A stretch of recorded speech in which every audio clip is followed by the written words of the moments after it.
inda sashen Hausa na BBC zai gudanar da muhawara ga wasu daga cikin 'yan takarar mukamin gwamna a nan jihar Kano kuma a birnin Kano, jalla babbar Hausa mai dale da goron dutse kamis rika alfin yaro ko da mai kazo an fika. Abokan wasa da suna cewa banda shagon masa, amma yanzu na ga birnin Kano kusan ko'ina akwai masar Bauchi, don haka Kano ta cire tuta. Mu tafa don ƙaunar Kano da Kanawa. Don haka yau rana ce mai muhimmanci ta wannan muhawara, kuma nan ba da daɗewa ba za ku ga waɗannan 'yan takara biyar da za su fafata a wannan zaure. Kuma zan gayyato su ɗaya bayan ɗaya domin su zo su haye kan dandamali domin fara abin da ya tara mu a nan. Kuma Allah ya ƙaddara lokaci ya yi, mun zo kun zo, Allah ya yi abin wai in ji mai jin kunyar faɗa aurensa. Za mu fara da gayyatar ɗan takarar jama'iyyar PRP Salihu Tanko ya kasai.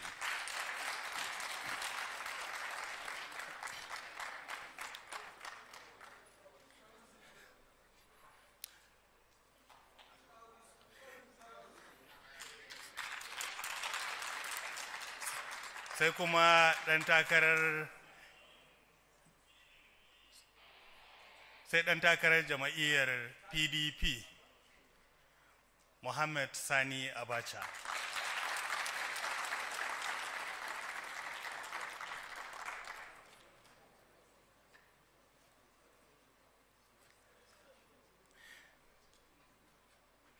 Sai kuma ɗan takarar jama'iyyar NNPP Abba Kabir Yusuf.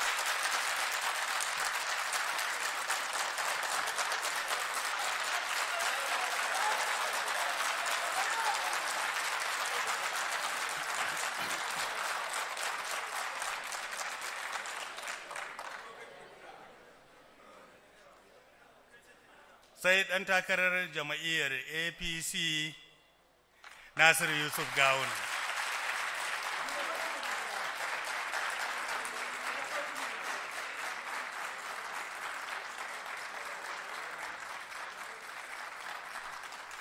Sai kuma ɗan takarar jama'iyyar ADP Sha'aban Ibrahim Sharaɗa.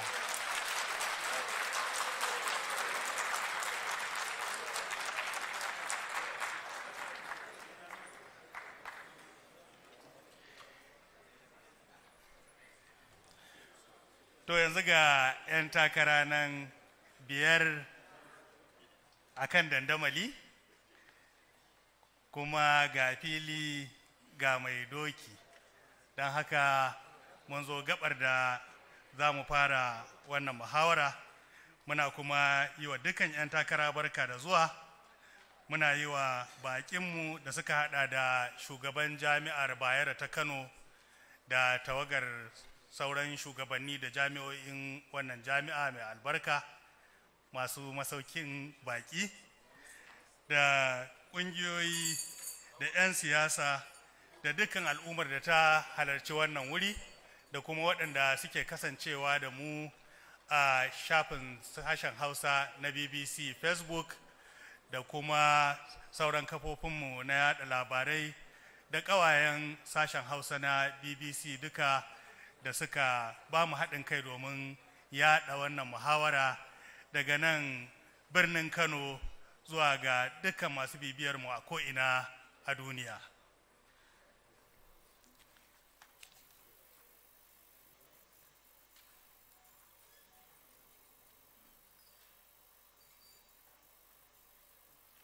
To wannan muhawara dai kamar yadda aka sani, muhawara ce ta wato sa'a biyu, awa biyu kenan. A yayin wannan muhawarar da tambayoyi na bai ɗaya ko gama gari da za mu yi kai tsaye ga waɗannan 'yan takara, haka kuma waɗanda kuke wannan zaure da yardar Allah za a ba wasu daga cikinku dama domin yi musu tambaya. Kazalika akwai tambayoyin da za mu tattaro ga waɗanda suke bibiyar mu a dandali na intanet don miƙawa waɗannan 'yan takara gwargwadon hali domin su ba da amsa. Don haka da yardar Allah duka za mu kai ga wannan gaba. Amma yanzu domin 'yan takara su samu su gama daidaitawa a kan wannan dandamali, za mu ɗan iban iska muna dawowa nan ba da daɗewa ba.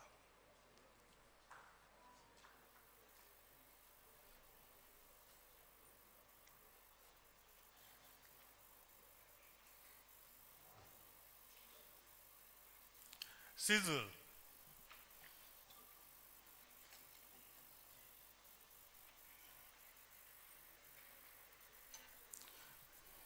To madalla, ai mana ahuwa da akwai abin da muka soyi mun samu tutsu na karfan nasara da yan magana kan ce baya da tabbas. To muna yi wa dukan 'yan takara godiya da kuka karrama mu, kuka amsa gayyatar mu, kuma wani abin ban sha'awa da Kanawa kullum a gaba suke. Ga dama ta samu waɗannan 'yan takara duka sun haɗa a rumfa ko zaure guda cikin girmamawa da karrama juna, suna shaƙan numfashin juna, alamar da ke tabbatar da zumunci da kuma irin gawurta da nisa da jihar Kano ta yi a fagen siyasa a duniya. Mu tafa musu.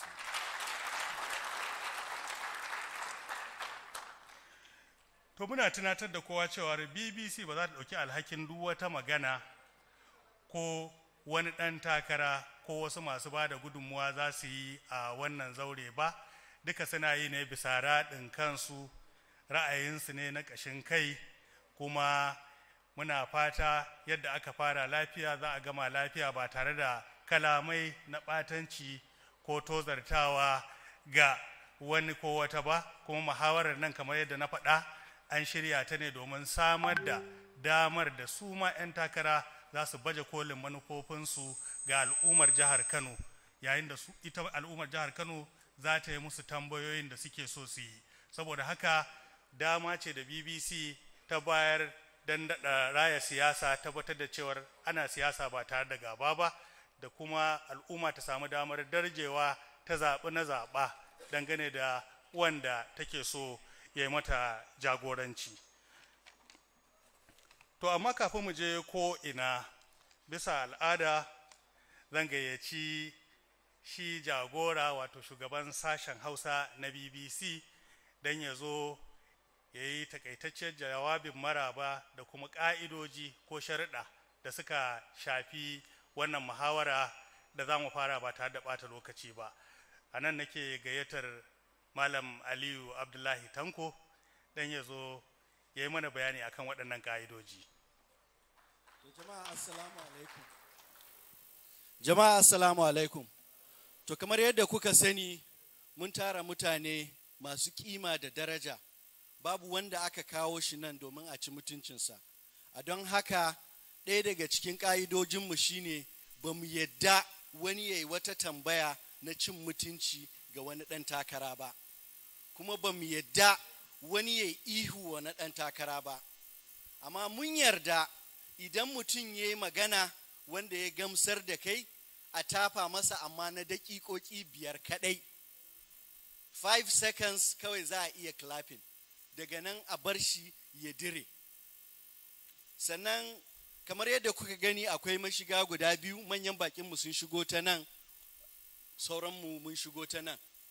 To abin ala kyauta da ba a fata, emergency idan ya faru, wasu za su fita ta nan, wasu za su fita ta nan, sannan akwai hanyoyi guda biyu ta can sama da wasu za su fita. Abin da za mu ba da shawara shine kar a yi panikin, kowa ya fita a natse, za a iya fita. Sannan wani abu da muke so mutane su gane shine cewar da Allah idan 'yan takara na magana, ko da kana tare da shi ko baka tare da shi, banda magana da wani, saboda za ka yi distracting ɗinsu, ka yi distracting sauran jama'a. Kuma in aka yi maɗan ɗan takarar da kake goyon baya, ba za ka so a yi ba. Sannan kowane ɗan takara a lokacin da yake buɗe jawabinsa yana da minti 2. Akwai mai ƙararrawa wanda zai buga ƙararrawa idan minti 2 ya cika. Amma idan mutum bai dire aya ba, za a ƙara daƙiƙoƙi 30 ya dire, wanda a nan ne za a buga ƙararrawa ta biyu. In an yi wannan, shi mai lura da wannan shiri gaba ɗaya Ibrahim Isa zai tsayar da mai magana. Sannan ku da za mu ba dama ku yi tambayoyi, kuna da daƙiƙoƙi 30. Za mu so mutum yana da tambaya ya yi tambaya, ba ya bambaɗanci ba ko ya tsaya ya ban ɗan takara. Ka yi tambayar ka kai tsaye a wuce wurin. Sannan abu na ƙarshe shine duk lokacin da ɗan takara a tsakanin 'yan takarkari yake so ya ƙara wata magana akan abin da abokin takararsa ya yi, yana da dama zai iya yi, amma shi moderator shi zai ba shi dama. Sannan muna ba da shawara don Allah don annabi kar a katse juna, a bari mutum idan ya dira sai ɗayan ya kawo nashi magana, ko da bai yadda da abin da ɗan uwan shi ya ce ba. Idan muka riƙe wannan cikin awa biyu za mu yi muhawara mai ma'ana kuma duk a fahimci juna. Abu na ƙarshe shine in muka yi awa ɗaya za mu ba da dama 'yan takara ga kujera mun ba su, saboda ku duka manya ne, su ne bayinku, kuna zaune su suna tsaye. A don haka bayan awa ɗaya za mu ba su dama su ɗan zauna su sha ruwa na minti 5, sannan sai a dawo a yi second half. Allah ya ba mu sa'a. Mai gaya mai aiki, shugaban sashen Hausa na BBC kenan Malam Aliyu Abdullahi Tanko. Don haka ya riga ya share mana hanya, ya ma gabatar da ni. Sunana Ibrahim Isa, kuma ni zan jagoranci wannan muhawara. Bisa al'ada, kafin mu tsunduma ko mu shiga cikin muhawarar gadan-gadan, za mu bayo wa dukkan waɗannan 'yan takara dama domin su gabatar da kai da manufofinsu. Kowa na da minti 2. Zan fara da ɗan takarar jama'iyyar ADP, Sha'aban Ibrahim Sharaɗa. A'udhu billahi minash shaitanir rajim. Bismillahir rahmanir rahim. Rabbi shrah li sadri wa yassir li amri wahlul 'uqdatan min lisani yafqahu qawli. Ma'aikatan wannan hukuma ta BBC, ragowar yayyuna da muke takara tare da su domin zama ɗaya daga cikinmu ya zama gwamna a jihar Kano da ikon Allah, ragowar 'yan rakiya da sauran jama'a, assalamu alaikum wa rahmatullahi ta'ala wa barakatuhu. Kamar yadda ya gabatar, suna na Sha'aban Ibrahim Sharaɗa, mai shekara 37 da aka haife ni a Kano, kuma a kanan ma Kano Municipal. Na yi makaranta a Kano ta primary, na yi secondary Government Technical College, a ƙarshe bayan na yi Government Secondary School Sharaɗa. Na zo na fara ƙaramar diploma a Bayero University, daga baya na bari bayan na fara aiki a gidan jarida. Ina cikin aikin jarida na saki aikin karatun da na fara na engineering, na dawo wannan jami'a mai albarka ta Mass Communication, na gama da digiri a Mass Communication. Daga baya kuma na ci gaba da aiki, ina ɗan bige-bige na da sauransu, har zuwa lokacin da Ubangiji Subhanahu wata'ala ya kaddara mai girma shugaban ƙasa Muhammadu Buhari ya zaɓe ni a matsayin mai taimaka masa akan fuskar yada labarai. Ina cikin wannan aiki na daɗa koma makaranta, na yi ƙaramar diploma akan leadership and management, strategy management a London Graduate School. Daga nan na ci gaba da harkokin aiki na, ina aiki, na zo kuma na tsaya takara ta majalisar wakilai na tarayya. Ina majalisar wakilai na tarayya tun daga shekara ta 2019 har zuwa yanzu, wanda a wannan lokaci aka naɗa ni shugaban kwamitin tsaro da bayanan sirri na majalisar wakilai a tarayyar Najeriya cikin taimakon Allah. Daga baya muka zo muka tsaya takara a Network of African Parliamentarian for Defense and Security Committees, na zama president in charge of Anglophone countries. Daga nan na zo kuma na zama president general yanzu cikin taimakon Ubangiji Subhanahu wata'ala. Ina takarar gwamna a tutar jam'iyyar ADP mai alamar littafi. Wannan shine Sha'aban Ibrahim Sharaɗa a takaice. Kafin mu je ga ɗan takara na gaba, ga waɗanda ba su samu shiga wannan zaure ba, akwai wasu jibga-jibgan talabijin a waje da za su iya kallon mu a harabar wannan zaure. Don haka babu abin da za su rasa ko za su ce bai faru akan idansu ba da yadda Allah in sun je kusa da akwatunan talabijin. Sai Nasiru Yusuf Gawuna. Billahi minash shaitanir rajim. Bismillahir Rahmanir Rahim. Wa sallallahu ala nabiyil karim. Kaman yadda aka faɗa, na farko muna yi wa dukkanin wanda suka samu halartar wannan wuri, musamman wanda suka shirya wannan muhammara, cewa assalamu alaikum wa rahmatullahi ta'ala wa barakatuhu. Sunana Nasiru Yusuf Gawuna, an haife ni shekaru 55 da suka wuce a Gawuna, karamar hukumar Nasara a jihar Kano. Na yi karatu na har zuwa jami'a, inda na yi karatun biochemistry a Usman Danfodiyo University Sokoto, wanda kuma na yi aiki da National Electoral Commission a 1992, kuma na yi aiki da gwamnatin jihar Kano a ma'aikatar lafiya, wanda kuma a shekarar 2004 na yi takara ta shugaban karamar hukumar Nasarawa. Alhamdulillahi, Allah ya ba mu nasara, na yi shugaban karamar hukuma 2004 zuwa 7, haka nan 2007 zuwa 2010. Sannan Allah cikin hikimarsa, Allah ya samar da ni a cikin gwamnati, na yi kwamishina karkashin mai girma injiniya Rabiu Musa Kwankwaso. Daga nan Allah kuma ya zaɓi mai girma Dr. Abdullahi Umar Ganduje a 2015, inda shi ba na yi kwamishina. Bayan wannan kuma Allah cikin hikimarsa, kafin a ƙare wannan tenuwa, na zama mataimakin gwamna, wanda kuma a 2019 na sake zama mataimakin gwamna har izuwa yanzu. Allah kuma ya zaɓo mu, ya ba mu takara ta jam'iyyar APC a jihar Kano. Saboda haka alhamdulillahi mun yi wa Allah godiya. Abinda zan ce, Allah ya zaɓe mu, ko mun yi zamani da gwamnoni 3. Mun san abubuwan kirki da kowanne ya yi da kuma inda aka yi kuskure. Bi izinillahi, idan Allah ya zaɓe mu, za mu yi abin da yake na daidai, wanda dukkanin wayannan shugabanni suka yi, kuma za mu aje kuskuren insha Allah.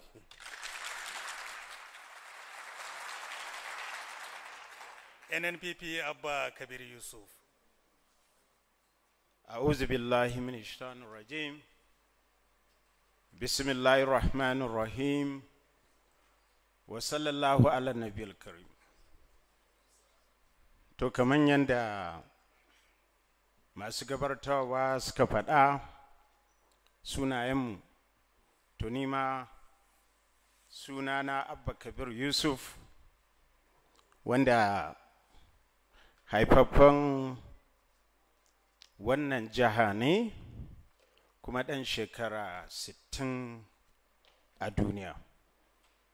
Na yi karatu da dama tun daga primary har zuwa university, inda na tsaya da master's degree. Na rike mukamai da dama, wanda babban mukami da na fara rikewa akan harkar mulki shine na wato PA na gwamna a 1999. A kafin nan na aiki a hukumar bada ruwan sha da gine-gine Reka, inda na zamo ɗaya daga cikin mutanen da suka taimaka wajen gina dam, musamman dam ɗin Chalawa Gorge Dam, wanda yake ƙarayi. Na rike wasu mukamai a ma'aikatar ruwa ta jihar Kano.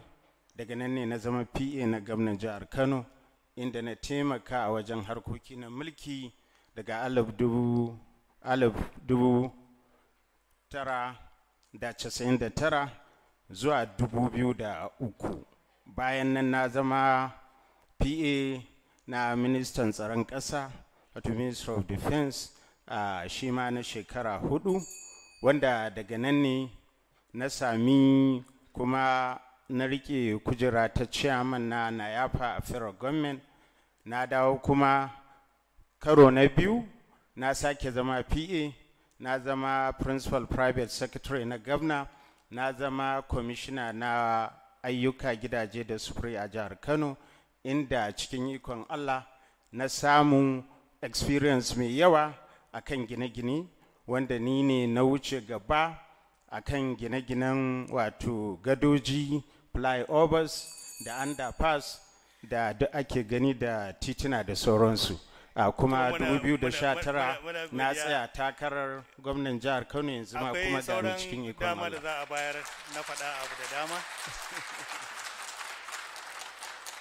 Sai Muhammad Sani Abacha na jama'iyyar PDP. A'udhu billahi minash shaitanir rajim. Bismillahir rahmanir rahim. Wa sallallahu ala nabiyil karim. Sunana Muhammad Sani Abacha. Shekaru na 55. An haife ni a nan Kano, asibitin Nasarawa, da kuma daga Fage local government nake. Na yi makaranta a primary a Kaduna Capital School. Na yi secondary a Zaria, Nigeria Military School a Zaria. Na kuma yi university a Maiduguri, University of Maiduguri, kuma law na karanta, alhamdulillah. Ni dan kasuwa ne. Kasuwanci muke yi bayan muka gama makaranta, kuma shi nake yi har yanzu, alhamdulillah rabbil alamin. Assalamu alaikum jama'a. Sai dan takarar jama'iyyar PRP Salihu Tankoya Kasai. A'udhu billahi samil alim minash shaitanir rajim. Bismillahir rahmanir rahim. Masu girma abokan takara na da waɗanda suka shirya wannan taro, hukumar gidan BBC, sauran wanda suke wannan waje da na cikin nan ɗakin taro, da wanda suke kallon mu bila adadin ta yanar gizo da sauransu. Assalamu alaikum wa rahmatullahi ta'ala wa barakatu. Game da abokan takara na suka yi jawabi, a takaice ni ma zan yi. Sunana Salihu Tankoya Kasai. An haife ni a ƙaramar hukumar Nasara kimanin shekaru 47 da suka wuce. Na yi karatu na a mataki daban-daban kusan duk a jihar Kano, inda na fara da primary school ina a Magwan Special Primary School. Na yi junior secondary school a Kano Capital Junior Secondary School. Na fara da Dawakin Tofa Science Secondary School. Dawakin Tofa, daga nan na dawo Crescent International School na karasa secondary dina. Bayan nan na yi diploma nan Bayero University akan bangaren aikin jarida har guda biyu. Na yi diploma a School of Management Studies, sannan na yi degree a aikin jarida, kuma yanzu haka ina masters National Open University a bangaren International Peace and Conflict Resolution. A aikatance akwai bangare guda biyu. Na farko na yi bangaren kungiyoyi, inda na fara da kungiyar ta unguwar mu Jigiriya Community Development Association. Na shiga wannan kungiya, mun ba da gudunmuwa. Na yi kungiyoyi daban-daban kamar FOFA, Friends of Freedom Association, da Kwandala Foundation. Har na zo na kafa wato Global Shapers Community, wadda take karkashin World Economic Forum ta jireshin jihar Kano. A siyasance na fara siyasa kusan shekaru 23 da suka wuce, December 2000, inda na yi ba da gudunmuwa a siyasance mataki daban-daban. Na yi takarar kansila, na yi takarar chairman, kuma na yi takara daban-daban har yanzu Allah ya kamu jam'iyyar PRP da nake takarar gwamna. Kuma jam'iyyar PRP kamar yadda aka sani shekarar ta 43, kuma jam'iyyar PRP jam'iyya ce da Nehu ta haifa, kuma jam'iyyar Nehu ita ce jam'iyya ta farko a arewacin Najeriya, kuma da yardar Ubangiji PRP za ta sake kafa tarihi a shekara ta 2023, inda za a zaɓi Dawisun Kanawa a matsayin gwamnan Kano insha Allah. To madalla, ga 'yan takara duka a takaice sun gabatar da su wane ne su, da kuma irin aniyar da suke da ita ga al'ummar jihar Kano. Yanzu za mu fara da tambayoyi kai tsaye ga waɗannan 'yan takara, kuma zan fara da shi ɗan takarar jama'iyyar PRP Salihu Tankoya Kasai. Za mu fara ne da batun ilimi, kasancewarsa gishirin rayuwa kamar yadda 'yan magana kan ce. Jihar Kano dai duk da girmanta da shahararta, rahotanni na nuna cewa ana fuskantar koma baya ta fannin ilimi, musamman ma a matakin farko, inda wasu wuraren ake maganar karancin kayan karatu da azujuwan karatu. Wani wurin kuma ana kukan miliyoyin yara da ba sa ma zuwa makaranta. idan Allah ya kaddara ka samu damar hawa wannan karaga, shin wace aniya kai don tunkarar wannan matsala?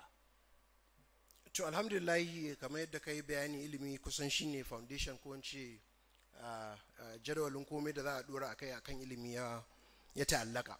Kuma muna da tsare-tsare a blueprint ina wanda kowa zai iya downloading ɗinsa a dawisu.com, inda maganar ilimi muke so mu mai da hankali akan ilimi a mataki na farko, wato primary education, saboda komai za ka yi shine foundation ɗinka, kuma komai za a dora a kansa ake dora. A kiyasin da aka yi a waɗanda ɗalibai da ba sa zuwa makaranta a jihar Kano kusan ita ce a sahun gaba, wanda wannan ba karamar illa ba ce ga ci gaban rayuwa a al'ummarmu. Saboda haka ko me za mu yi a gwamnati muna son mai da hankali.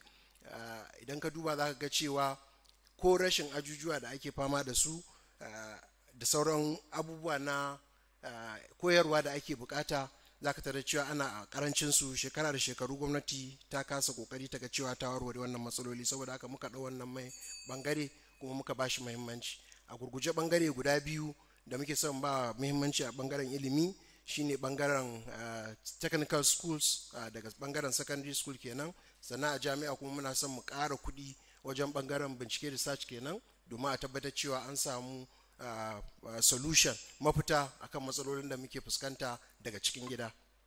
Ka yi bayanin manyan makarantu wato jami'a da kuma maganar makarantu na sakandare kenan don koya sana'a da sauransu. To amma a fahimtar ka, ta ina wannan zai magance matsalar su yara da ake magana suna gararan ba sa zuwa makaranta? To ai matsalar shine na farko tukunna ita kanta gwamnati, wato ana da karancin ajujuwan da za su yi karatu. Saboda haka magana ta farko dole a mai da hankali a tabbatar cewa an samu da waɗannan ajujuwa. Abinda na yi kiyasi, idan kana so ka kwashe yaran da ake da su yanzu akan titi kusan sama da miliyan 2, kana buƙatar ajujuwa 28,000. Ajujuwa 28,000 a shekara 4, idan ka ɗauki duk shekara za ka yi aji kusan 7,000. Saboda haka idan kai wannan za ka cewa za ka iya hada ajujuwan da kake nema a cikin 100. Kuma ko akalla ba a kasar ba, kowanne aji idan kai direct labor mun yi kiyasin cewa za ka iya gina shi da naira miliyan 2. Saboda haka wannan ajujuwa 7,000 ana kiyasin naira biliyan 14 za ta gina su a shekara. Za a ce mun a jihar Kano ba biliyan 14 da za a iya saka a samar da ajujuwa da abubuwan da ake bukata a shekara? Wannan shine magana. To madalla, bari mu zo ga ɗan takarar jam'iyyar ADP wato Sha'aban Ibrahim Sharaɗa. Kaji tambayar, kai wace manufa ko wani tsari kai wa ilimi? Ta'uzu billahi minash shaitanir rajim. Kamar yadda kowa ya yarda cewa ilimi shine gishirin rayuwa, kuma idan babu shi akwai matsala. Ilimi ya tabarbare, ba buƙatar koma baya. Insha Allah, da zarar na zama gwamna da ikon Allah da girman Allah, abun farko da zamu fara shine ilimin daga tushe. Mutane da yawa idan suka samu foundation ilimi daga ƙasa, primary schools, to ko da sun yi gaba da kansu kowace irin makaranta suka shiga, insha Allah karatun zai zo musu da sauki. Abin farko da zamu fara shine zamu dauki assessment, adadin makarantun da suke Kano gaba daya. Wannan zamu yi shi a kwana 100 farko da ikon Allah da girman Allah. A cikin makarantun nan ajujuwa nawa muke da su, sai mu dauki adadin ɗaliban da suke daga primary aji 1 zuwa aji 5 ko aji 6, sai a raba zuwa waɗannan makarantun da waɗannan ajujuwan da muke da su, sai mu ga a wanne wuri muka fada. 30 fa classrooms ne ko 60 ko 40, Abuja declaration ne ko ECOWAS ko AU. To idan muka ɗauki wannan sai mu gane cewa adadin ajujuwan da muke bukata, sai mu ce yaya za a yi mu sami inganta su, ya za mu gina su. Na ɗaya kenan. Na biyu, quality and quantity teachers. Malaman da suke koyarwa a waɗannan primaries ɗin sun cancanta su koyar, yaya za mu inganta wannan. Bayan mun gyara wannan, sai mu ce to akwai transfer of service. Transfer of service ba za ka kori mutane daga makaranta ba, mun yadda cewa akwai mutane da suke koyarwa a primaries amma ba su cancanci koyar ba. Idan ka kore su ka ƙara matsala a cikin ƙasa. Sai ka ce to amma a ragowar ma'aikatar agric, ma'aikatar commerce da ragowar wurare akwai mutanen da suke da basira da hikima ta koyarwa, za ka iya ɗauko su sai ka dawo da su ka ce su zo su ci gaba da koyarwa, ka ɗauki wannan ka je ka mai da su can ba tare da ka kore su ba, ka hana su abin yi. Na uku, maganar harkar abin da ya shafi, an riga an abin nan kada ƙararrawa lokaci da aka keɓe. Watakila tunatarwa ita ce duk waɗannan tambayoyi kuna da minti 1.5 ne don ba da amsa su. idan kuma da tambayar da ta biyo baya kana da ƙarin minti ɗaya domin amsa ta. To Shaban, ka yi maganar waɗannan manufofi, amma maganar da ake wani lokaci ba wai ƙarancin azujuwa ba ne ke hana yara zuwa karatun nan. Akwai matsaloli ko da suka shafi talauci ko kuma wani halin rayuwa da yaran ko iyayen suka samu kansu a ciki. Wani tsari kake da shi ta yadda za a iya kwaɗaita wa waɗannan yara su ci gaba da zuwa karatu maimakon katsewa da suke? Na farko shine idan yanzu misali makarantun ka inganta su, duk yawanci mutanen da suke wajen nan 'ya'yansu suna zuwa makarantun kuɗi, amma idan an je makarantar kuɗin nan za ga akwai conducive environment, za ka ga wurin nan ajin nan akwai rufi, akwai kofa, akwai window, akwai tile, akwai abin zama. Amma idan an je waɗannan makarantun da za su ɗauke ma waɗanda ake so yaran su shigo, kana zuwa makaranta ga sanyi, ga babu malami, ga window, ga babu abin zama, waɗannan abubuwan sai an tanade su tukuna, shine za su ja hankalin yaro ya zo. Na biyu, akwai maganar harkar ciyarwa da aka fara a gwamnatocin baya, wannan gwamnatin ta zo ta ɗora. A duk kowace rana ana ciyarwa sau 20 a cikin wata, ana ba mu kowane yaro naira 70 daga gwamnatin tarayya, jiha ta bada ina tsammanin naira 30, sai a haɗa wannan a ciyar da yaran nan. To amma wannan abin zai iya ɗorewa idan gwamnati ta zo ta gaba? Idan zai ɗore, gwamnati sai ta sa ido ta ga ta yi wannan abin da zai ringa kwaɗaitar da waɗannan yaran. Na uku shine malaman ya zama da cewa sun ingantu, wanda za su iya koyar da ɗaliban nan abin da ake bukata da hikima da usulubi, yadda za su fahimci wannan abin ba tare da kyara ba, da sha'awa da jin daɗin wannan karatun da suke yi. To in Allah ya da wannan zai taimaka wajen karfafa ma yaran nan da iyayensu zuwa makaranta insha Allah. Muna godiya Shaban. Sai ga ɗan takarar jama'iyyar PDP Muhammad Sani Abacha. Ban sani ba ko da bambanci tsakanin manufofin da waɗanda suka gabace ka suka faɗa dangane da irin naka tsari ko na jama'iyyar ka don tunkarar wannan matsala ta ilimi. Assalamu alaikum. Wanda suka faɗa daidai ne, kuma abin da yawa in ka duba makarantun da suke jihar Kano kansu, birnin Kano ba su da yawa. In ka shiga ajujuwa za ka ga yara 90, 100, 120. Yadda ɗan uwana ya faɗa, malaman su kansu in ka duba za ka ga wani irin qualification suke da shi. Suna da dama a kai su ma koyar da yara. Structure ɗin na makarantun kansu ka duba za ka ga cewa da yawa sun lalace. Kwano babu, kujeru babu, shi kan shi malamin bai da kujeran da zai zauna. Akwai makarantar da na je a nawa local government a Fage nan ƙetaren gidanmu, malamin akan window yake zaune. Yara sun kai 100 ko fiye da 100 a aji.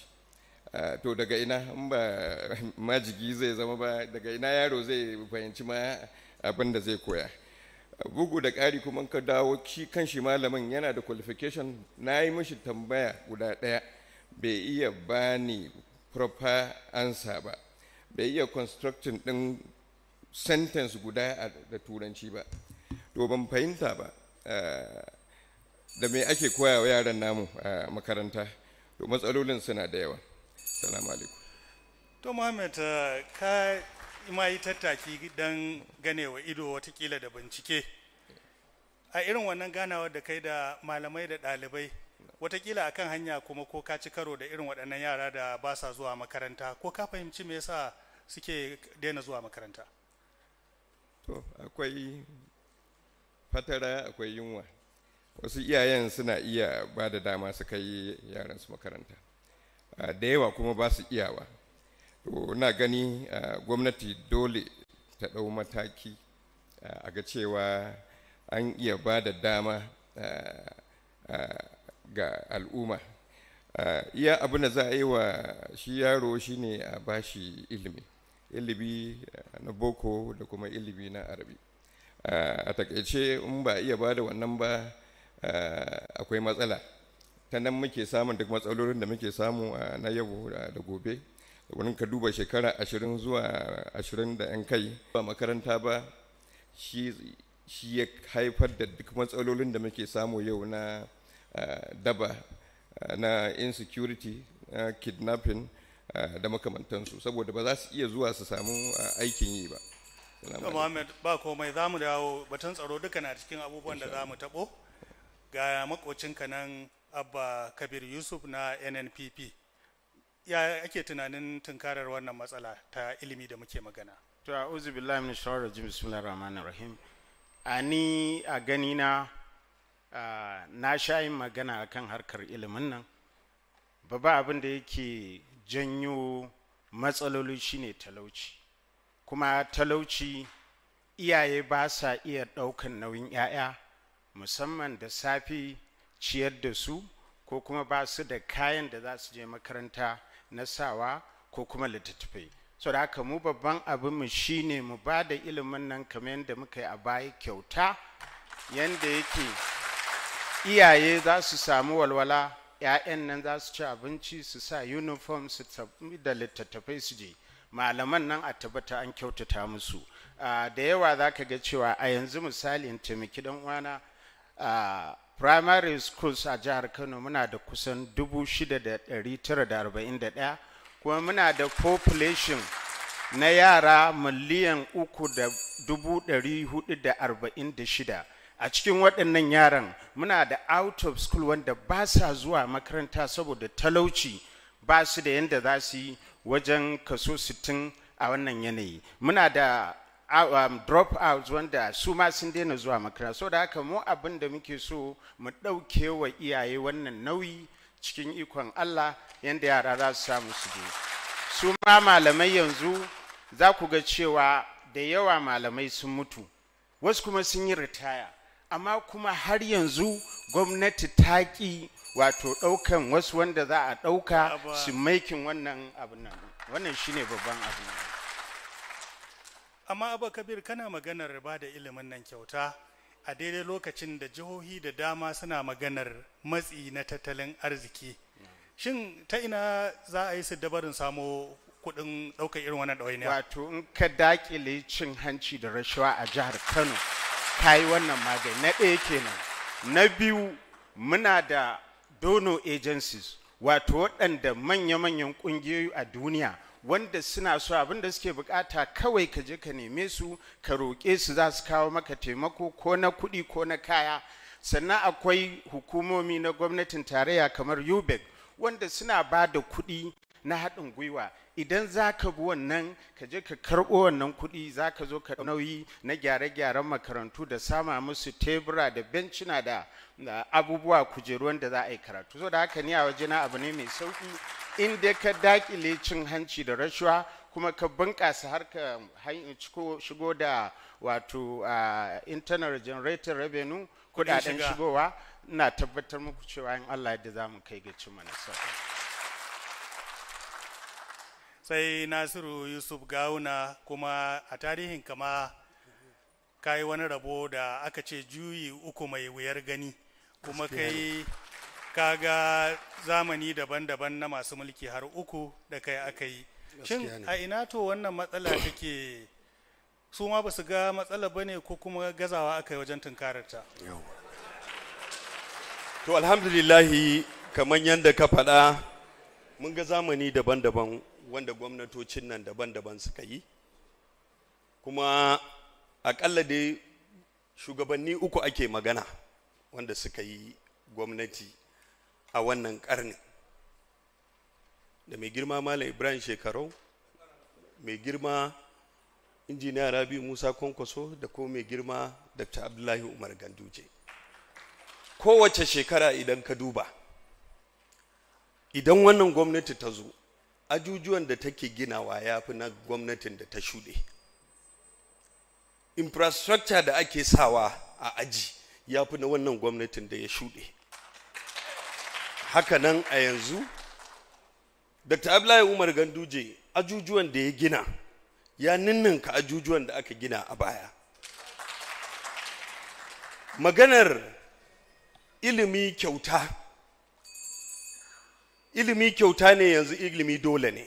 Kuma magana enrollment da ake magana yanzu, jihar Kano tunda ta sa ilimi kyauta, ilimi dole, da out of school children ana da wajen 1.8 million. Amma yanzu enrollment figure ɗinmu ya yi tripling, yanzu 3.7 something million. Shi ne abin da yara, kuma abin mamaki, abin jin daɗi, enrollment figure wanda yake na mata shi ne kaso 60 cikin 100. Wanda da maganar mata ma su je makaranta 'ya'yanmu shi ne wanda yake ya fi addabar mu. Wannan kuma National Bureau of Statistics ita ce ta buga kuma yana nan.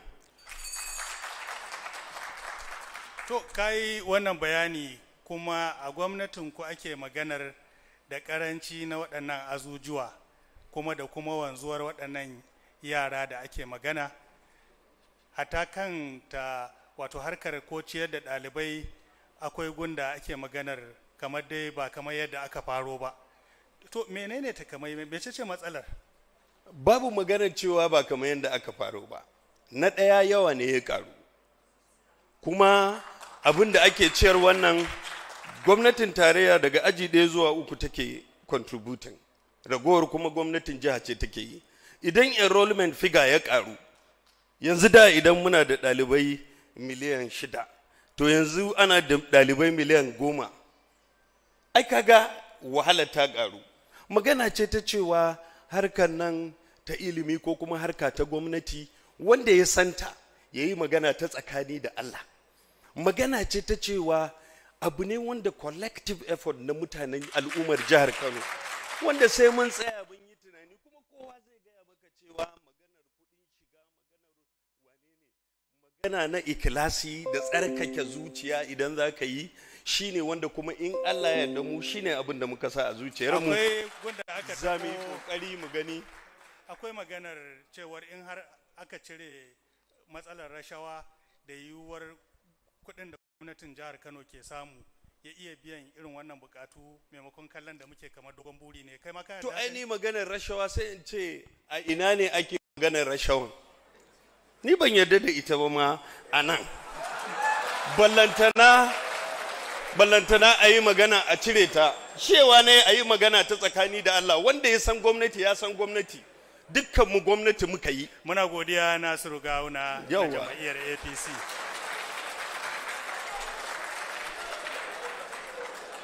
To masu sauraro da kallon mu kada ku manta za a iya kallon mu kai tsaye a shafinmu na sashen Hausa wato BBC, Facebook da sauran gidajen rediyo daban-daban waɗanda suka zo suna ba da gudunmuwa domin kawo wato wannan muhawara gare ku. Kuma zan ɗan so na waiwayi wato ko na ambato wasu daga cikin gidajen rediyon da duka suka zo suna ba da haɗin kai ko gudunmuwa don kawo muku. Daga cikin waɗannan gidajen rediyo da talabijin akwai gidan talabijin da rediyo na ARTV da Freedom Radio da Express Radio da Rahama Radio da talabijin, sai kuma Premier Radio da Aminci Radio da Liberty Radio da talabijin da ma ƙarin wasu tashoshin watakila waɗanda tukunna sunayensu ba su kawo gare ni ba. Amma insha Allah yayin da muke ci gaba da wannan muhawara za mu ci gaba da ankarar da waɗanda ba su sani ba don su kama duk tashar da suke so. An yi wa muhawarar gata. Kayan takara fa suna ƙara gabatar da manufofinsu kuma suna fayyace komai, da Allah ɗan ƙara tafa musu. To yanzu kuma sai batun lafiya. Batun lafiya na ɗaya daga cikin matsalolin da al'ummar Kano ke fuskanta, saboda a yanzu haka duk da cewar babu tartibiyar ƙididdiga da aka yi ko kuma wasu tabbatattun alƙalima ko kuma alƙalima ne da suke saɓani da juna. Alƙaliman nan suna nuna cewa jihar Kano na da mutum fiye da miliyan 20. To sai dai a yanzu haka likitocin da ke kula da waɗannan jama'a sun gaza 600. Sannan akwai manyan asibitoci da za a ce 22 ne kacal a ƙananan hukumomi 44. Ko da ba faɗa ba mutum ya san wato ana fuskantar matsala a wannan fanni. Bari na fara da Abba Kabir Yusuf na NNPP. Abba Kabir, ya kake ganin girman wannan matsala kuma ta yaya za a tunkare ta? To alhamdulillah a maganar kiwon lafiya gaskiya matsala ce babba wanda dole ne a yi tackling ɗin ta yadda ya kamata. Mu a namu tunanin ya kamata a duba musamman population na mata wanda suke haihuwa a jihar Kano, wanda ake samun wato matsaloli na rasuwa na uwa ko kuma na ɗa a cikinta. Wannan dalilai da yasa ake wannan saboda rashin wato kulawa a asibitoci. A jihar Kano kiyasin ya nuna akwai asibitoci na gwamnati da clinics wajen 1,266. Akwai likitoci wanda ratio ɗinsu 3.8 ne, akwai kuma kayayyakin aiki wanda ake da su bai fi 6.7% ba. So da haka mu muna so mu inganta, mu tabbatar da cewa duk abin da ya kamata a bayar, musamman magunguna, musamman haihuwar mata, musamman gyare-gyaren asibitocin nan da ɗaukar likitoci da nurses da angozu, duk waɗannan suna abubuwan da muke nazari muke ganin in Allah yadda za mu inganta su. Sannan kuma mu samar da motoci tafi da gidanka wanda za su dinga shiga lungu da saƙo suna ɗebo marasa lafiya ko kuma ana ba su treatment irin na malaria, ƙananan cutuka dai da sauransu.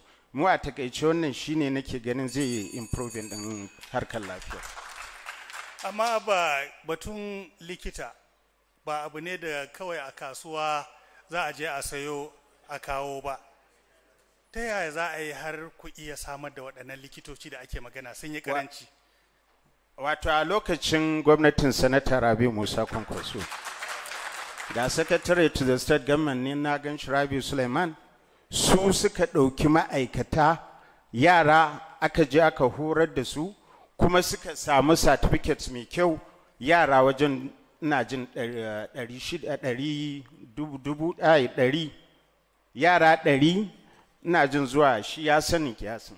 Wannan yara sun dawo sun yi karatun likita, sun yi na nurses, amma har yanzu babu aikin yi. So da haka za mu dawo da su mu tabbatar mun kai su lungu da sako da asibitoci mun cike su sun mana abubuwan da muke. Wani abu da yake jawabin nan ya daɗa nuna fahimta tsakanin waɗannan 'yan takara shine ɗan takarar jama'iyyar APC ke tada abba wajen taya shi alƙalima. Yawa.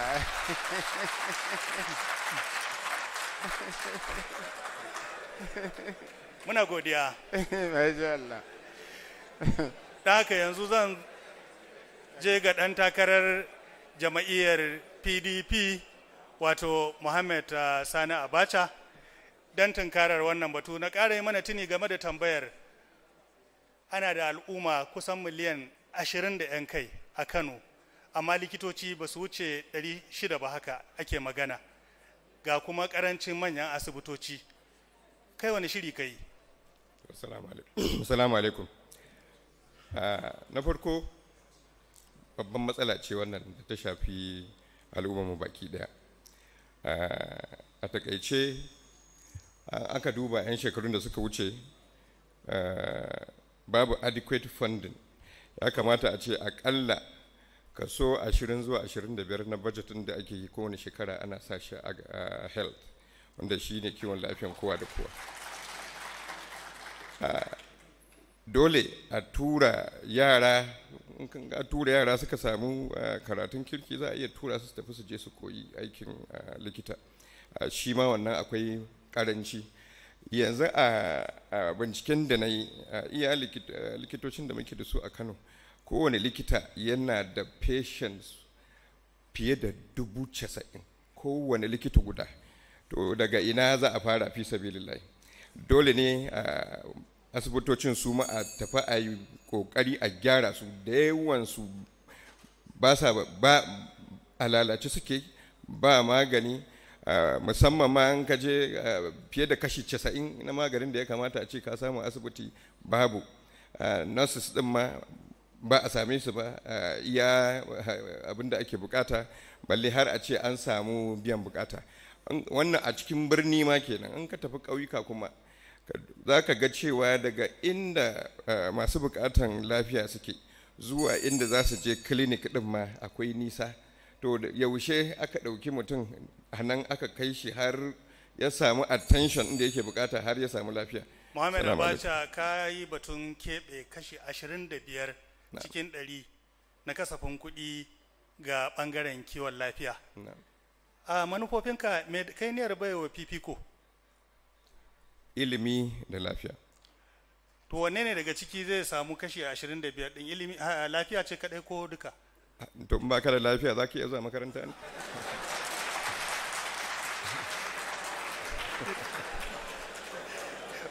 Muna godiya Muhammad Sani Abacha. Yanzu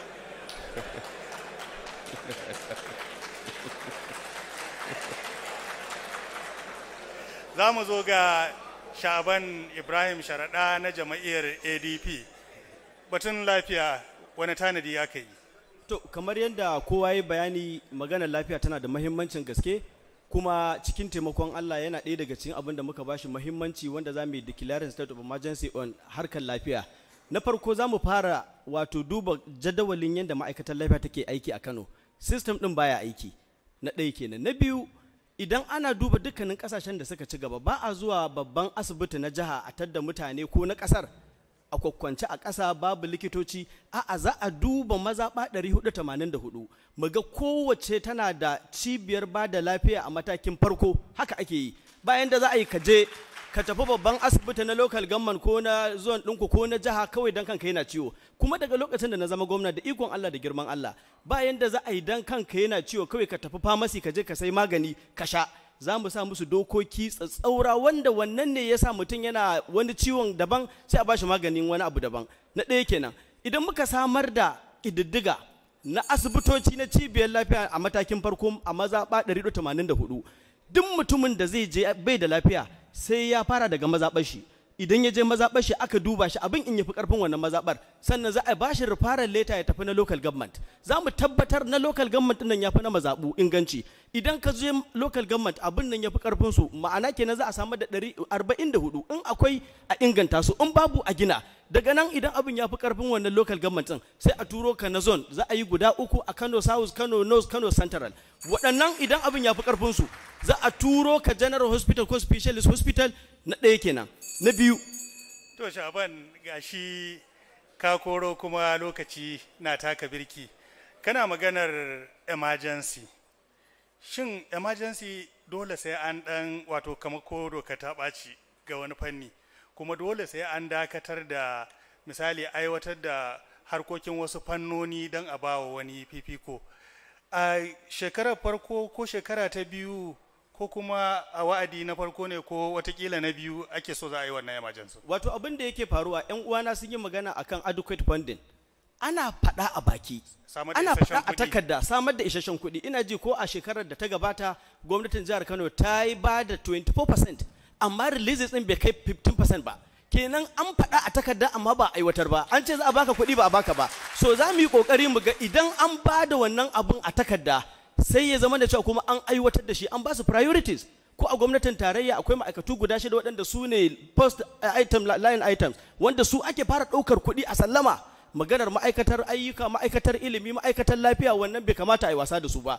Kuma za mu gayyato ƙarin mutane daga waɗanda za su invest a harkar lafiyar. Kamar yadda yayana Malam Abba ya faɗa, akwai ƙungiyoyi da suke ba da taimako. Banda ƙungiyoyin nan akwai kuma 'yan kasuwa da za su zo sun shirya su zo su kafa asibitoci masu zaman kansu da za su iya ɗaukar nauyin wanda in bai da lafiya yana da halin da zai je Egypt ko India wanda kafin ya samu biza ma ya rasu. Waɗannan wuraren idan aka zo aka daɗa kafa su a Kano za su daɗa taimakawa wajen kyale manyan asibitoci ya zama da cewa na gwamnati, al'umma, talakawa, 'yan uwanmu sun yi amfani da su. Muna godiya Shaban Sharaɗa. An gaida Shaban. Yanzu zan je ga Salihu Tanko ya kasai na jama'iyyar PRP. Dama ya ce su Neho ce ita ta haifi ma jam'iyyu da dama. Me za ka ce dangane da shirin da aka yi ga lafiya in aka yi la'akari da matsalolin da ake fuskanta? To a gurguje zan fara nima karawa yayana da kididdigar da ya bayar a abba gida cewa a yanzu adadin ajujuwan da ake da su a Kano, makarantun da ake da su a Kano 8,000 ne, ba 6,000 ba kamar yadda ya faɗa, an samu ƙari. Sannan na biyu, magana da ake ta yi ta kiwon lafiya, mu ma blueprintin mu a dawisu.com za a iya ganin shi. Mun yi magana kan cewa matakin farko shi ya kamata a mai da hankali a maganar bangaren lafiya. To amma babban abin da ba a faɗa shi ne ana ta maganar kamar yadda aka yi maganar 25% funding a budget, ana bayarwa amma babu kuɗin da za a iya wannan. Kuma duk abubuwan nan da akwai inda za ka je ka samu kuɗin idan ka cika ka'idojinka. Ana maganar cewa National Primary Healthcare Development Agency tare da haɗin gwiwa WHO sun ware kudaden da idan dai ka samar da structure ta primary healthcare center, cibiyar ba da lafiya a mataki na farko, ita kuma za ta baka kudaden gudanar da wannan. So kai ginin kawai za ka yi, in kai ka zama hannunka kuma a samu kudaden da za a guje da shi, kaga za ka samu kudin da za ka saka a wasu bangarori kenan. Sannan magana ta gaba, magana ta likitoci da wadda ita ka fara da ita. Abinda Kano take bukata, Kano tana bukatar likitoci 30,000 da kusan 4 a 600 da muke da. Duk mai hankali, duk wanda ya san ciwon kansa, wannan abin ya kamata ya dinga hana mu bacci. Saboda jami'ar Bayero ita kadai take fidda likitoci, ina jin ko 100 ne adadin su. Duk jami'o'in da muke da su a Kano ba a maganar medicine, sai Yusuf mai ta masala da ta fara kwanan nan.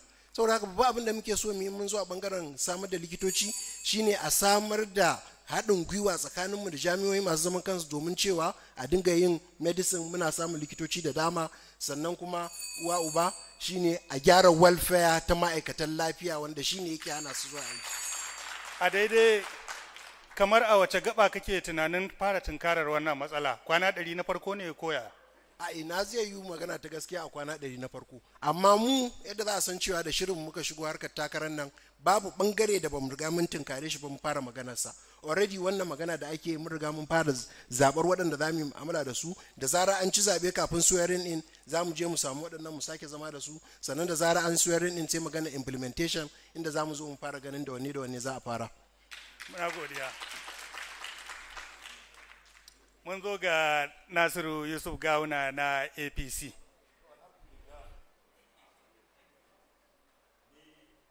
Zan yi wa Shaban Sharaɗa godiya akan maganar da yi na maganar primary health care. Mai girma gwamnan jihar Kano Dr. Abdullahi Umar Ganduje a ƙarƙashin mai girma injiniya Rabi Musa Kwankwaso shine kwamishina na ƙananan hukumomi, kuma wanda alhakin primary health care yake a ƙarƙashinsa. Abin da nake so mutane su gane, bayan maganar abubuwan da za a akwai maganar wayarwa da za a wayar da kan al'umma domin su gane ko kuma su rinka zuwa asibiti suna karɓar magani. In kana maganar maternal and health care, yanzu a ƙididdigar WHO Kano State ita ce number 1, amma mata ba sa ma zuwa asibiti su karɓi maganin, sai mun haɗa musu da sabulu da atamfa, ana ta biki ko da yaushe ana kiransu don su zo su karɓa. Kaga akwai magungunan nan kenan kuma ana ba su ba sa yi. Sannan maganar primary health care, Kano ita ce number 1 a northern Nigeria yanzu wajen samar da primary health care. Don sai ka dama ƙarfafa primary health care shine za ka rage wa secondary health care da tertiary health care. Kuma duk mai girma gwamnan jihar Kano Dr. Abdullahi Umar Ganduje ya ɗora a kan kakansa Malam Ibrahim Shekarau, ya ɗora a kan babansa injiniya Rabi Musa Kwankwaso, kuma yanzu gashi yana so ya ba ɗansa Dr. Nasiru Yusuf Gawuna. To, Nasiru Gawuna, watakila na ari bakinka kamar yadda ka gode wa Sha'aban, ni ma na sake gode masa, amma na ci alkaki. Ya yi wani bayani cewar a wani wurin wani kuɗin ana ba da shi a takarda, amma kuma watakila baya sauka budget yake yi. Kuma maganar budget kane na Salihu Tanko ya faɗa, saboda ya yi gwamnati, ya san me gwamnati, ya shiga gwamnatin jiha. Duk wanda ya shiga gwamnatin jiha a nan in zai faɗi tsakaninsa da Allah, ya san menene budget, ya san idan ka yi budget ba dole ba ne a lokacin da ka yi budget akwai wasu abubuwa da za su zo wanda suka fi wannan mahimmanci, sai ka ga sun zo sai su yi diverting abin da za a yi amfani da shi.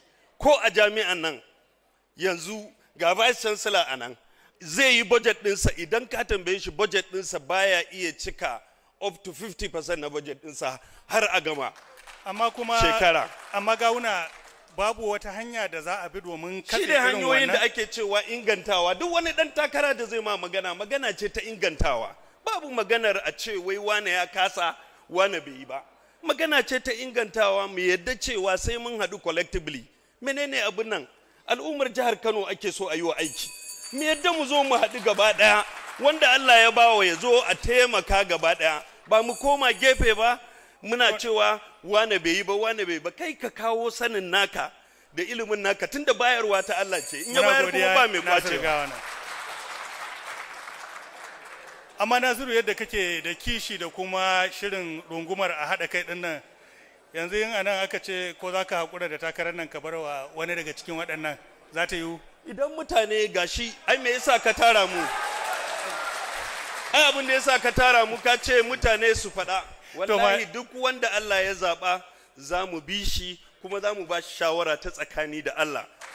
Ba cin duniya, babu cin mutunci, kuma babu wani maganar ƙage ko mun gode Nasiru Gawuna, mun gode, muna godiya ga dukkan 'yan takara dangane da yadda kuke amsa tambayoyin da muke muku, kuma muna da tabbatarwa al'ummar da ke cikin zaure cewar akwai kimanin mutum 200 da suke waje suke bibiyar mu a waɗannan jibga-jibgan akwatunan talabijin da na baku labari. Don haka kuma muna godiya da haƙurinku, muna fata nan gaba in za a irin wannan za a yi sauri domin a shigo zaure maimakon a kalla daga kan katanga. To yanzu akwai tambayoyi da muka tattaro ga wasu kuma da su Allah bai sa sun samu sukunin ma zuwa wannan wuri da ake muhawarar ba, wato akan tituna da loko da sako haka a nan Kano.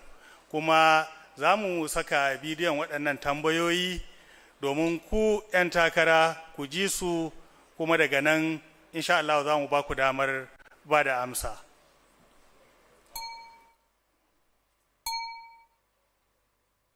Ina da tambaya ne ga 'yan takararmu na 2023 dangane da abubuwan da suka tanadar mana. Me suka tanarwa asibitoci dangane da mata da suke zuwa haihuwa, wasu suna rasa rayukansu, kuma me suka tanadarwa samari da a ce 'yan mata as an youth na wannan zamani dangane da rashin ayyuka da ake fama da shi, da kuma abubuwa da rashin tsaro na Najeriya da ake fama da shi, bai suka tanadar mana. To ni abin da nake so na tambayi wayannan 'yan takarkari na masu albarka, ina so mu tambaya akan inganta tsaro da rayuwar matasa, saboda ba wani abu da ya fi kalubale yanzu a wannan ƙasa tamu ko a wannan jiha tamu irin rayuwar matasa da harkar kwace-kwacen waya da kashe-kashe da yake tasowa akan ɗan abu kaɗan ka ce an kashe wannan. A wannan gaba nake so in yi wa ainihin 'yan takarkarin gwamna na jihar Kano ainihin tambaya cewar kamar mu waɗanda muke karɓar fensho a jihar Kano muna da abubuwa guda uku. Na farko shine wato akwai kuɗaɗe da ake bi na waɗanda suka ajiye aiki daga shekara ta 2016 zuwa yau ɗin nan sun kai naira biliyan 36. Abu na biyu shine akwai kuɗaɗe waɗanda ba a shigo da su hukumar fansho ba daga gwamnati sun kai sama da naira biliyan 56. Sannan akwai kuɗi wanda ake yanke wa 'yan fansho a jihar Kano daga hijira ta 2020 zuwa yau ɗin nan da ake yankan musu, wanda ya kai shi kuma naira biliyan 4. Muna yi wa 'yan takarkarin nan tambayar in sun zo duk wanda Allah ya ba gwamnati ya za a iya gamawa da ainihin wannan matsalar take damun ainihin daukacin duk 'yan fanshin da suke jihar Kano. Wannan ita ce tambayata. Abin da ke faruwa the first one, akwai karancin ilimi a cikin rayuwar matasa. Za a ce a bunƙasa rayuwar ilimi ta inganta, to gaskiya za a ga matsaloli da yawa an kashe su. Don su ya suke kwace-kwacen matasa ne. Duk wanda Allah ya ba wannan nasara ta wannan zaɓe da zai zo, ya kamata ya inganta ilimi musamman matasa, domin ilimi shine ginshikin rayuwa ta kowace al'umma. Zan so a ce an tambaye su yadda za su inganta bangaren lafiya da kuma ilimi, duba da yadda mata a yanzu suke shan wahala wajen haihuwa ko kuma da sauran cututtuka haka da suke damun su, sannan kuma a tambaye su irin gudunmawar da za su ba matasa idan har sun samu wannan nasara na cin zaɓe. Kaga in ka ɗauki ɓangaren cikin unguwanninmu muna fama da matsalolin hanya, haka za a zo kwatoci ba kyau, ga sauraye suna ta samun mafaka, aka yi ruwan sama muna shan wahala saboda hanyoyinmu ba su da kyau. Wallahi kafin ka shiga gida a kafa ma wallahi wani lokacin sai dai ka tattara kafa wandon ka shiga, kuma cikin gari ba ƙauye ba ko ina ba. Ya kamata su rinka lura da cewa a cikin mu suke. To madalla kun ji tambayoyin, amma wasu daga ciki kun ma riga kun amsa su, don haka za mu cire batun ilimi da kiwon lafiya, amma akwai batun rayuwar mata da matasa, batun samar da aikin yi, akwai kalubale na batun fansho, 'yan fansho suna magana ba san makomarsu ba, sai kuma karancin hanyoyi. Zan fara da Sha'ban Sharaɗa. Daga cikin waɗannan tambayoyi, misali wacce kake so ka amsa? Ina ganin barin ɗauki maganar fansho saboda haƙƙi ne na mutane, wasu da yawa daga ciki sun mutu, wasu suna raye ba abin da suke ci. Da ikon Allah da girman Allah idan na zama gwamna, na farko ba za mu yanke kuɗin 'yan fansho kamar yadda ake wa a yanzu, sannan ba za mu ɗibi kuɗin 'yan fansho mu je mu ce za mu gina gidaje ba kamar yadda Dr. Rabi Musa Kwankwasai, wanda gidajen har yanzu suna nan ba a siya ba. Za mu yi ƙoƙari mu ga gwargwadon abin da za mu iya mun ɗauka haƙƙinsu mun ba su, ba za mu taɓa ba. Na ɗaya kenan. Na biyu, maganar abin da ya shafi harkar tsaro, da ikon Allah da girman Allah idan na zama gwamna a satin farko za mu kafa abin da ake cewa KIMSA, Kano Identification Management System Agency. Duk mutumin da yake Kano sai mun san shi, kuma ba zai ƙara amfana da wani abin gwamnati ba, makarantar gwamnati, asibitin gwamnati, kasuwa ne, menene, sai ka nuna wannan identification ɗin da ke nuna cewa kai ɗan layi kaza ne, unguwa kaza ne, a waje kaza. Saboda na goge a fuskar tsaro, kuma za mu kafa Ministry of Internal Security da ikon Allah da girman Allah da za ta ringa regulating abubuwa na dukkanin mutumin da yake Kano kana bugawa za ka san wane ne shi. Abu na uku shine maganar abin da ya shafi ɓangaren matasa. Da ikon Allah da girman Allah, kaso mafi yawa a cikin wanda za su yi aiki da ni a matsayin gwamna matasa ne, domin idan aka duba team ɗinmu da muka yi blueprint ɗinmu ga baki ɗaya babu wanda ya kai shekara 40, wanda ni ne nake ciyarin, kuma kaso 87 cikin ɗarin abin da ke cikin blueprint ɗinmu idea ta ce na kawo, sai muka ɗauka muka ba wa masana professor suka duba suka inganta. In an duba za a ga babu plagiarism, amma idan aka duba blueprint ɗin APC 84% plagiarism ne, babu abin da aka ce wannan idea ɗin su ne. Har ka kura maleji Sha'ban Sharaɗa.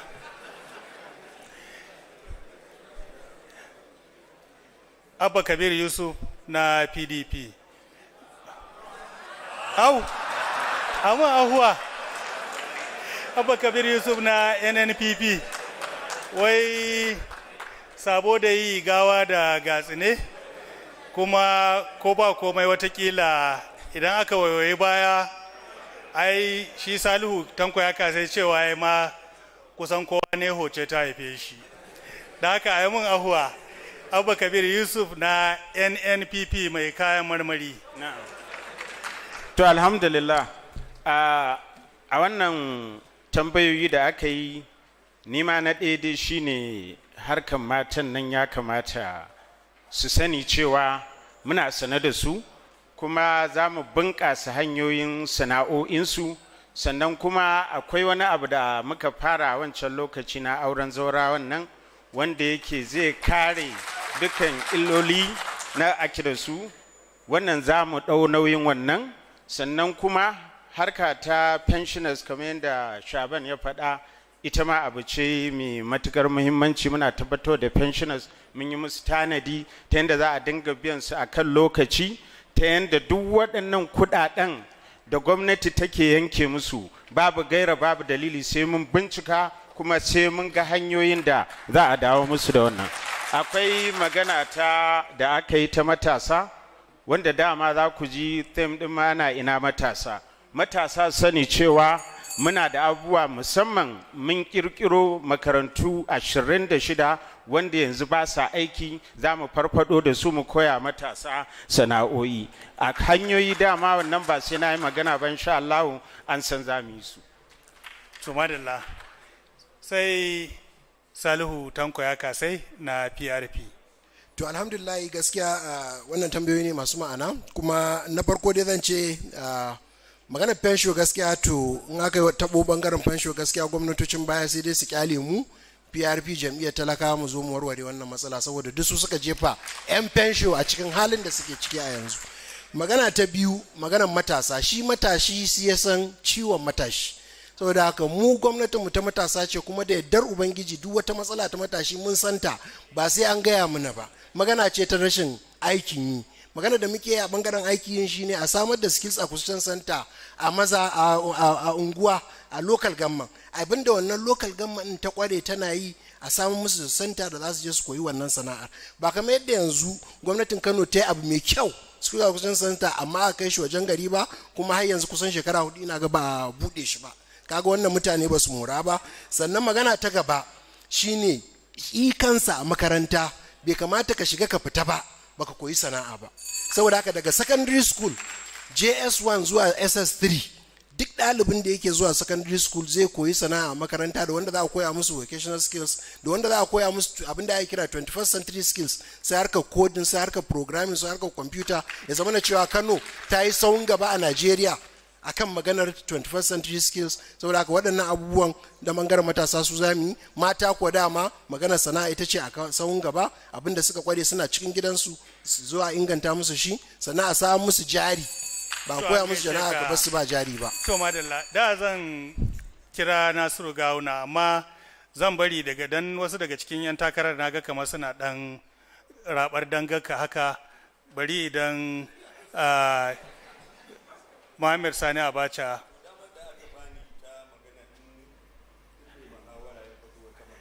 wani ke nufin ka rike ta adana ta yanzu za mu zo gare ka. Tana shiga garari? Ba za ta shiga lokacin ka ba. Bismillah Muhammad Sani Abacha. Assalamu alaikum. Na farko maganan matasa su ne wajen kaso 60 zuwa 70 a cikin al'ummarmu na jihar Kano, kuma abin takaici ba a kula da su ba fiye da shekaru 20 da 'yan kai. Ni a gani na dole ne a fito a duba yadda dan uwana ya faɗa, abu ne wanda mahaifina ma ya fara shekaru kusan 40 da suka wuce. Sani Abacha Youth Center an buɗe shi ne saboda a taimakawa matasa.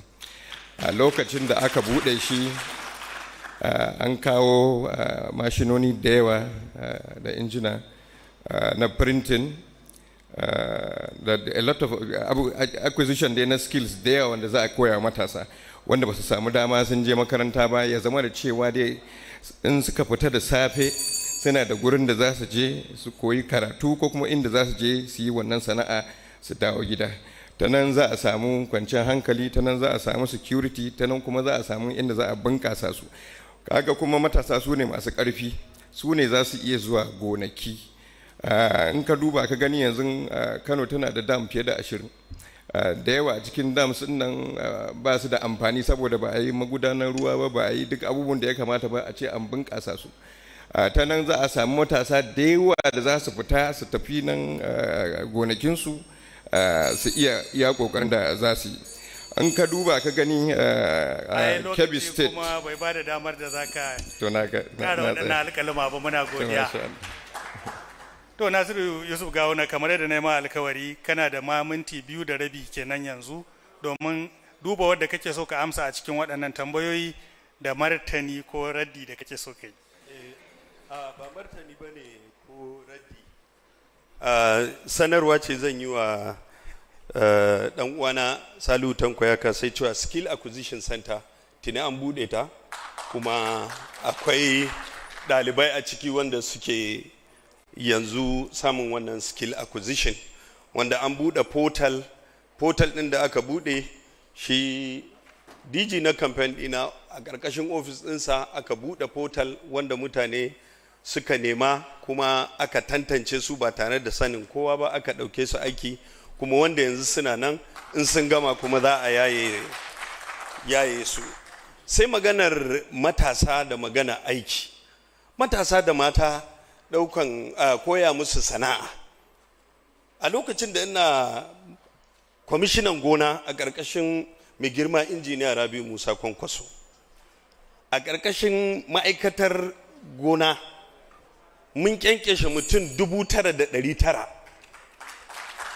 mata da maza, amma yanzu a bibiya da nake yi kaso 80 na mazan dukkansu sun sayar da kayayyakin da aka basu, while kaso 70 na mata suna nan suna morar abin da aka yi musu.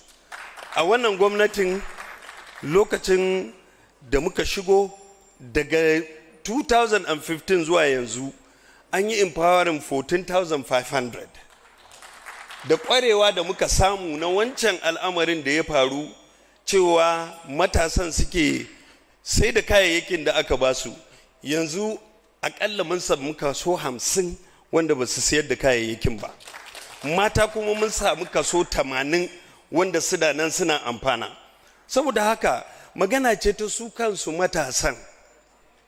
Yaya mutum yana da iyali yana tallan goro, jarinsa bai wuce 2,000 ba, zai rike mata watakila ma 2, ya kai 'ya'yansa makaranta, ya yi kai kuma an baka jari wanda ya kai ninkin ba ninkin na wannan mutumin, kai kuma ka kasa rikewa. Dole sai mun wayar da kan matasanmu, sai mun zauna da su sun gane menene maganar su kansu, responsibility nasu. To ga dai yadda wannan muhawara take gudana, kuma kuna jin yadda waɗannan 'yan takara suke ta fafatawa suna bayyana manufofinsu. Don haka yanzu lokaci ne da an jima kaɗan za mu ɗan tafi don mu sarara, sai dai tun gabanin a fara ɗaya daga cikin waɗannan 'yan takara, wato Abba Kabir Yusuf na jam'iyyar NNPP, ya gabatar da uzurinsa ga waɗanda suke bibiyar jadawalinsu. Ya kamata a ce yanzu yana Kaduna, don haka saboda girman wannan da kuma ganin girman al'ummar jihar Kano ya katse ya zo don a yi wannan muhawara da shi.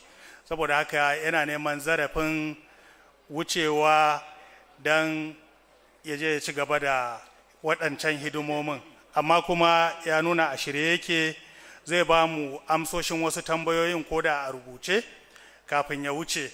Idan muka samu dama za mu kawo su. Yanzu dai aka ce rai dangin goro ne sai da ban iska, bari mu dan sarara tukunna. Za mu zo gare ku a zaure domin yin naku tambayoyin.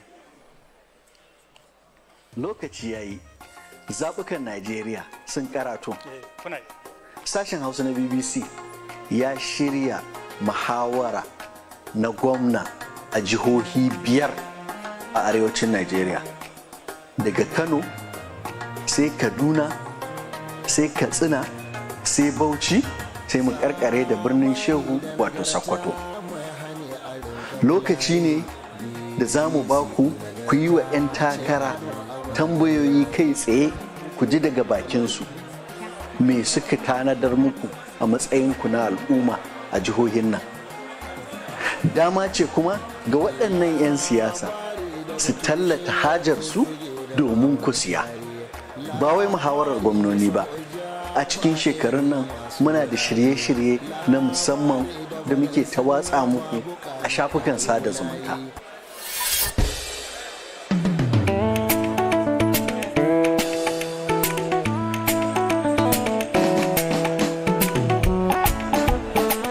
Gane lokacin da kake koyon yare kawai zuwa yake maka lamuran da yake na al'umma, to rayuwarsa a buɗe take. Ban ga abin da mutum zai ce yana jin tsoro za a tambaye shi ba, ko a ina aka haife ka. Zare da abawa su ne ke ɗinke hula, yaro da nagarta shi ne ke share kwanda. Kawai sai na ce zo raka shi. Wallahi ban taɓa zuwa gonan ba, irin gonan nan mai nisa.